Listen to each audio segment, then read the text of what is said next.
22 March 1757 বহমান ভাগীরথীর তীরে হীরাঝিল প্রাসাদে কালো শকুনের ছায়া, যেন প্রকৃতি বুঝতে পারছে। আসন্ন যুদ্ধের বিষণ্ণতায় যেন সিরাজউদ্দৌলা বুঝতে পারছিল যে তার পিছনে অশুভ ছায়া কাজ করছে।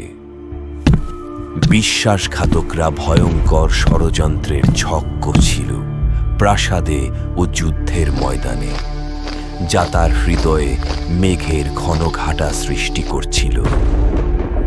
মীর জাফর, রবার্ট ক্লাইভের আদেশে অসার বঙ্গবাহিনী যেন সিরাজউদ্দৌলার পরাজয়ের ক্ষণ গুনছিল। কিন্তু সিরাজউদ্দৌলা তখনও যুদ্ধক্ষেত্র ছাড়ছিলেন না।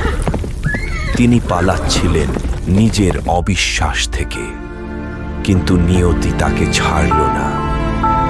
বিধ্বস্ত ভয়াবহ যুদ্ধের ধ্বংসস্তূপের মধ্যে দিয়েই জন্ম নিয়েছিল আরও অনেক সিরাজউদ্দৌলা।